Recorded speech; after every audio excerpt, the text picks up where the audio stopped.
So now, I understand. So- your so back- point, yes. your point is, if So, I, bro, yeah, if I so- understand so- correctly, yeah, yes, go on. is Oh, that, yes. in Islam there's a very complex system which makes sure that the message is not changed, and Yes. there's a kind of like a verification system from Yes. all angles of Yes. vision. Yes. So, So it's yeah. not just left to.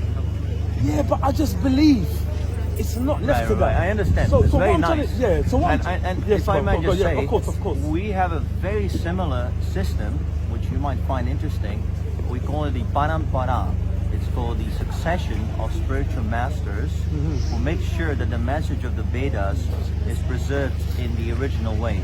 Because as soon as the knowledge becomes lost, actually Krishna says this in the Bhagavad Gita. He says, "Evam parampara praptam imam rajasavidu sekalaneha mata yoga nashtaha parantapa." As soon as the word nashta is similar to the English word nasty. Okay. As soon as the knowledge becomes nasty, if someone introduces a material concept, then the whole knowledge becomes polluted. It's just like you have a drop of poison. You can drink the nectar. If there's a drop of poison, you can't taste it anymore. So it's a very similar system. I can resonate with this tradition. There must be a process by which persons of very high moral character are taking care so the knowledge doesn't become lost. That's correct. But at the same time, if I may just say, Yeah, of course you can. if we want to discuss, we have to discuss the knowledge itself. Because even in that perfect system, let's say someone who is outside of that tradition, he can always say, okay, you have a very nice, complex system, but still, there is a possibility of a mistake. Even in that perfect system, there's a possibility.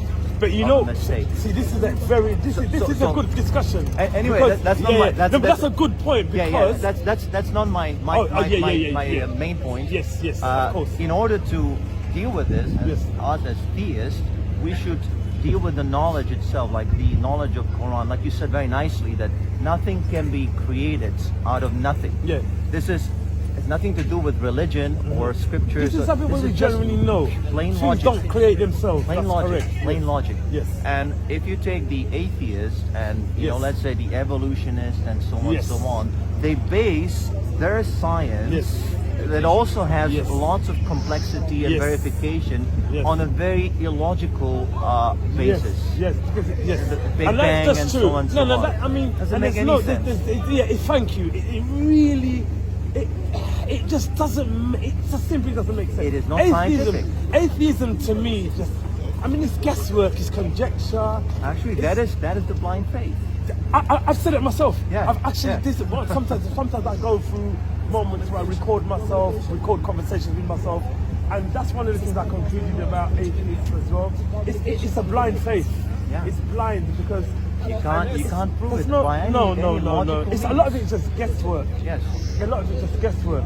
So back to what we're saying, with Muhammad, because we believe this is the final in the teachings of Islam.